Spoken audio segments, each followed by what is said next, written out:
Lunch ready பண்ணுறதுக்கு கடையிலேருந்து காய்கறிகள்லாம் எதுவும் வாங்கலை. நம்ம வீட்டு தோட்டத்தில் என்ன காய்கறி இருக்கோ அதை வச்சு அன்றைக்கி லஞ்ச் ரெடி பண்ணேன். வாழைப்பூ வந்து ஒரே ஒரு வாழைப்பூ, அது சின்ன சைஸில் இருந்தது, கொஞ்சம் தான் வந்தது. ஸோ அந்த வாழைப்பூ வச்சு அப்படியே ஒரு பொரியல் ரெடி பண்ணலான்ட்டு அதெல்லாம் க்ளீன் பண்ணி எல்லாம் அரிஞ்சிட்டு இருந்தேன். அப்புறம் வந்து சாதத்துக்கு வந்து பிணைஞ்சு சாப்பிட்றதுக்கு அப்பக்கோவத்தாலை இருந்துச்சு. அப்பக்கோவத்தாலையை வச்சு ஒரு சட்னி ரெடி பண்ணுறதுக்காக நம்ம வீட்டு அந்த கொடியிலே வந்து அந்த அப்பக்கோவத்தாலை இருந்துச்சு. அதை வந்து அப்படியே பறித்து அப்படியே இலையெல்லாம் க்ளீன் பண்ணி எல்லாம் ரெடி பண்ணிக்கிட்டு இருந்தேன். இந்த அப்பக்கோவத்தாலைக்கான ரெசிபி வந்து பார்த்தீங்கன்னா ஆல்ரெடி நான் ஷேர் பண்ணியிருக்கேன் என்னோட யூடியூப் சேனலில். லிங்க் கொடுக்குறேன் கீழே, தேவைப்பட்டால் செக் பண்ணி பாருங்கள்.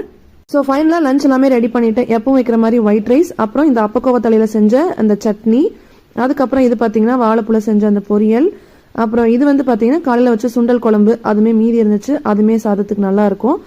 நம்ம வீட்டு மாட்டுப்பாலில் போட்ட தயிர் எனக்கு இங்கே வந்தாலே ரொம்ப ரொம்ப பிடிக்கிறது பார்த்தீங்கன்னா இந்த தயிர் தான். எப்பவுமே தயிர் இங்கே பார்த்தீங்கன்னா நல்லா கெட்டியாக இருக்கும், டேஸ்டியாக இருக்கும். நெக்ஸ்ட் வீடியோவில் பார்க்கலாம்.